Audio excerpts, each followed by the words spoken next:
This is the Rumor Report with Angela Yee on The Breakfast Club. So listen up. 50 Cent is trending. I was like, why is 50 Cent trending today? And that is because he's producing a series on Hush Puppy. Y'all know who Hush Puppy is, right? Yeah, who's Hush Puppy? the African scammer. He's a Nigerian scammer. He is going to have to go to jail for 11 years and 3 months after he was found guilty of laundering proceeds of a full school financing scam, business email compromise, and other cyber schemes. And so he had a huge following, but he defrauded over 1.9 million people, and most of them were American. How much money did he fraud allegedly?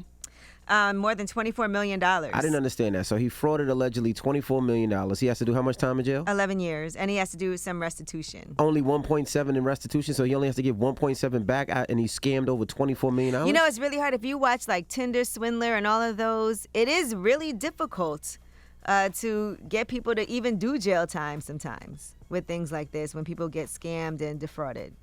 Because if he does what? If he sentenced to 11, he got to do what? 85% of the time? So he got to do like 8 years, maybe 9 years, and only has to pay 1.7, and he took 24 million. He got one New York allegedly? law firm to wire almost $1 million. And that was for a client's real estate refinancing to a bank account that they controlled.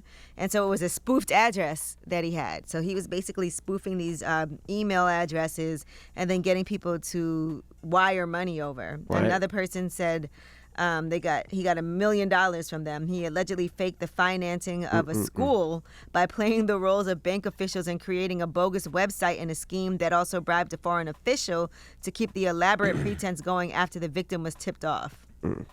Now, I wonder, do they have to pay Hush Puppy to tell his story? I wonder what the business is with that.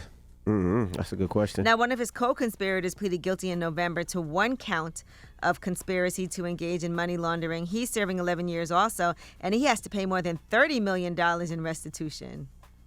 Wow. Hush Puppy only got 1.7?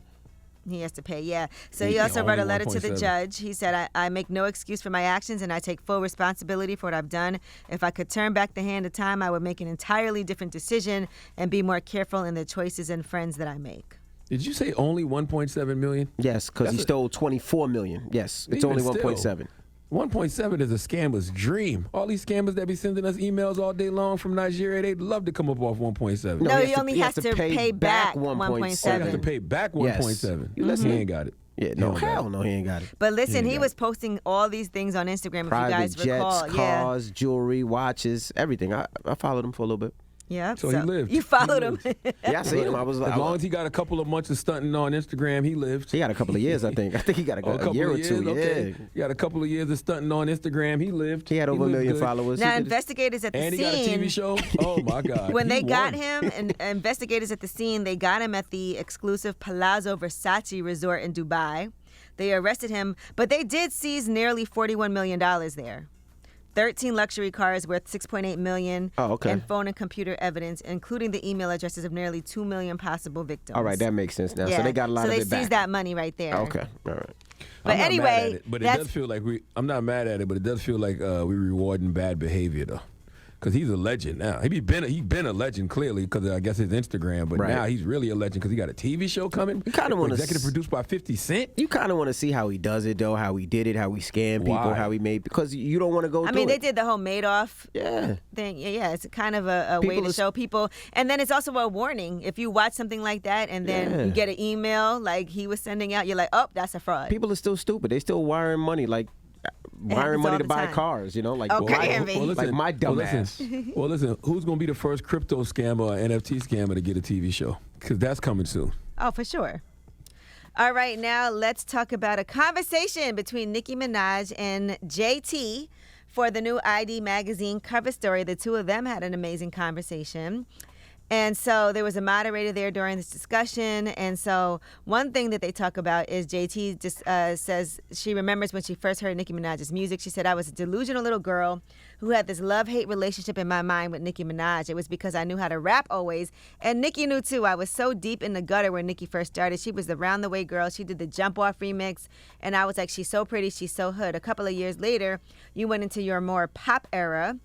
And she said it was a heartbreak moment for a hood girl. It was like, damn, Nicki, you left us. Then you came back with your straight hair and your sexy look. And I was like, okay, she still F with us. If you would have ever looked down my tweets, there would always be good tweets and bad tweets.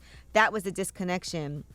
So Nicki Minaj then explained it, and she told her that she articulated what other fans have felt about her music over the years. She said, no one in my life or career has ever explained what you just explained to me that way. You articulated that so well that I was finally able to understand the disconnect and some of the heartbreak that my really hood fans must have felt seeing me from the Come Up DVD and mixtapes and Pink Friday to doing Starships and Pound the Alarm.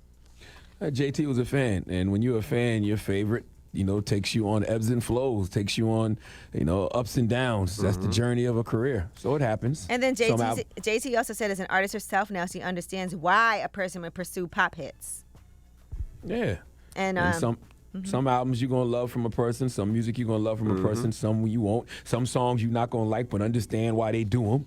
So, yeah, I get it. And Nicki Minaj also revealed that her 5th album, she said, I'm not going to say when it's going to come out, but the album will be out soon. And she also said, I'm working on a nail design company where people will be able to buy my press-on nails with dope designs. I was already working on that before someone auctioned my press-on nail for $50,000 or whatever they spent on it. Wow. So. And then JT said she's returning to acting. She said, I've been speaking to our director about doing something in a movie in terms of TV. We'll see. But I love acting, and I'll never abandon acting for too long. That's one of my biggest passions as well. So she told JT she is going to act again. All right. And that is your rumor report. All right. Thank you, Miss Yee. Charlamagne, who you giving that donkey to? Man, 4 after the hour, we need a person named Billy Dean Fallon to come to the front of the congregation. We'd like to have a word with him. All right. We'll get to that next. It's the